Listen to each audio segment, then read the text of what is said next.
Hello, I am the LordofPans, and I have a question for you. Do you like hurting people? Well, maybe a little. Your answer doesn't matter. It was a trick question, as these aren't people. They're criminals. Hotline Miami is the classic adrenaline-fueled rampage experience that is beloved for its, well, basically every aspect of the game. It is the archetypal Devolver Digital game from which all other Devolver Digital games have spawned. Brutal violence, pulsing soundtrack, psychedelic visuals. Press R to restart. And of course, do it as fast and creatively as you can. If you haven't heard of the games, then you probably... I'm not sure, actually. I think that would mean that I have, officially, as the kids say, reached Unk status. And that makes me sad. Both games feature pulse-pounding levels that make you feel like Ryan Gosling. The natural high is only boosted by the implied high, and sometimes explicit high, of the one-man armies you control. Become the drug-fueled maniacs Dare warned you about. Kill everyone with utmost efficiency. And remember, no Russian. Visuals. The game uses a deceptively detailed pixel art style. Levels are colorful, with extremely liberal use of cyan and pink. Excellent choices, if you ask me. This is, of course, before you paint it with bodies. Levels are also framed by psychedelic color-changing backdrops that react to your actions, combos, and deaths, which you will be doing a lot of. The levels appear to be almost floating in an extra-dimensional space away from the rest of the world. This contrasts with some extremely ugly characters. All of the people in this game look vaguely inhuman, as if something is wrong deep down with this reality. This all suggests that the characters are in some way disconnected from the world, that they are apart from society and maybe existence as a whole. As befits a psychopath, dissociation is the closest thing they know to life, as they drift along, feeling as though they were in a movie outside of their control. Which might be the case. I don't know, could also just be the PCP. Sound. Believe it or not, this is a rhythm game. You make the rhythm with someone else's skull on the ground. Sound effects are punchy and brutal, perfect accents to the frenzy. Each time I slam a door into a thug's face, sending him onto the ground, I get a little dopamine. The music, in particular, is one of the best soundtracks I have ever witnessed. This game got me into several artists that I am now a proud fan of. Just have a listen.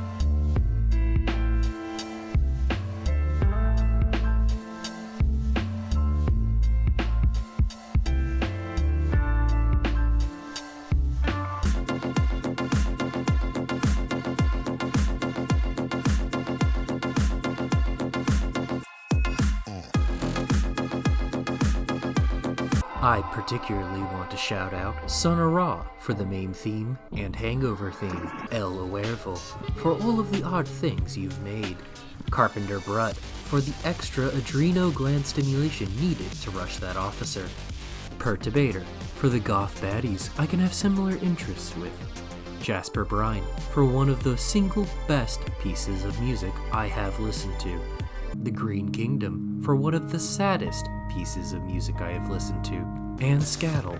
Scatel? You release a new piece of music like every 2 weeks. How do I pronounce your name, man? Yeah, the soundtrack slaps. Really ruffles my jimmies. Please, please, Devolver Digital, re-release the full double feature for vinyl and My Life Is Yours. I cannot afford the reseller price. Gameplay. The gameplay is simple. Even a homeless man can do it. That's why he's gonna teach you. Make sure you properly thank him for it. Left click attacks, right click picks up and throws, shift to look far, space to execute. After that, you'll have to figure it out. Levels are usually tight with multiple pathways. Some enemies have set spawn points, and others are allowed to roam either on patrol or randomly. You'll need to map out the room in order to pick your path. But careful planning can only get you so far when Pyotr randomly decides to leave the room that he stayed in every single previous attempt. Enemies can be highly reactive, sometimes killing you before you had a chance. Other times, they might have had one too many handles of vodka. How do we handle random elements and split-second decision-making? Simple. The game rewards frantic energy. Like a cracked-out chimpanzee at a rave. Go bananas, buddy. Once your spree is finished, the music stops. You get an eerie quiet as the haze lifts and the adrenaline wears off, leaving you to ponder over your actions. The DJ doesn't stop bumping though. There is some discourse in the community about Hotline Miami 1 versus Hotline Miami 2. Naturally, you should be informed about their differences. As such, here is my unbiased look at both. Hotline Miami 1 is a simpler game. The experience is more mysterious. You play as Jacket, a man who may be losing his grip on reality as he single-handedly dismantles the Russian mob, following cryptic instructions from his telephone, all the while being berated by 3 furries and given handouts by Larry from The Amazing World of Gumball. You get a myriad of masks to choose from, each slightly altering gameplay. These include good, bad, actually useless, speedrunner's wet dream, French, pretending to be drunk, and correct. The game is short, with a self-contained plot that hints at more but leaves you with some things to think on when the dust settles. The story is only really told to you in bits and pieces, as well as a puzzle you have to find throughout the game, then look up the solution to. A solid revenge plot that leaves you with a solemn ending. The epilogue adds to this by allowing you to play as Biker, a roided-out cleaver-wielding truther who just wants answers to some questions. Hotline Miami 2 builds on the first game. The gameplay is harder, faster, and more frantic. The music is more intense. Enemies tend to be more varied, more densely packed, and even faster at shooting you point blank. The levels also tend to be much larger, with a more varied design. This sometimes causes you to get shot at by enemies you did not even see after using shift. There are also more weapon types and multiple characters to play, usually with their own choices on how to approach a mission. The story picks up 2 years later after Jacket is arrested. A variety of characters are now following the wake of his rampage. These include Martin, an aspiring actor, the reason for this option, and the first to die unceremoniously. Manny Pardo, a real-life cop turned serial killer who in this world is being overshadowed by Jacket, can execute with pistols, and keeps a shotgun in his trunk. Evan Wright, a writer who is trying to make a book on Jacket with his friend Detective Pardo's help. Evan refuses to kill and even disarms guns, unless you force him to. He also has to choose between his family and his book for no particular reason. The fans, who are following in Jacket's footsteps and each have unique playstyles. Corey is the Dark Souls of Hotline Miami. Tony solves every problem with punches. Mark dual wields assault rifles and can split fire for pure cinema. And Ash and Alex, double trouble, who can summon enemies with a dinner bell to chainsaw them. Jake is the snake mask from the first game and master of Kung Fu. The henchman just wants out, man. Beard, Spec Ops, and plot exposition. Comes with multiple weapon choices, including a flamethrower and a sniper rifle that lets you see further, yet still doesn't cover the entire level. Richter, Mama's boy, and further exposition. He gets one of the only happy endings. Finally, the son takes a few too many pills and thinks he can fly. The game's story is much more direct than the original, with some people noting it lacks the mystique of the first.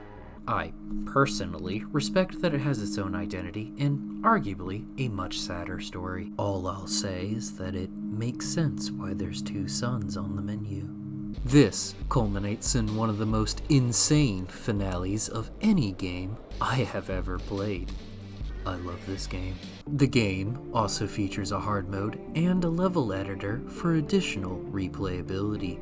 Hard mode features additional enemy placements, limited ammo on picked up guns, and the level is mirrored, just to mess with you a little more. The level editor also has a lot of options for you to investigate. The Steam Workshop also has entire fan campaigns and levels available for you to experience. There's something there for everyone. The games also come with built-in speedrunning tools. Holding right-click on dialogue and certain sequences will skip them entirely. Most other sequences can also be quickly left for additional speed. Hotline Miami, one of the defining games of the last 15 years, and one of my favorites to quickly replay from time to time. After all, despite man's desire to separate themselves from the natural world, animalistic tendencies remain. Within us all is a creature that seeks exposure to the outside world. We just have to give in at the wrong moment, and it all comes out. And you wouldn't like to see the beast within. I give it my highest recommendation, whatever that means to you. More nonsense to come. I'm letting the Oracle Bones determine what content I cover next. Take it easy out there.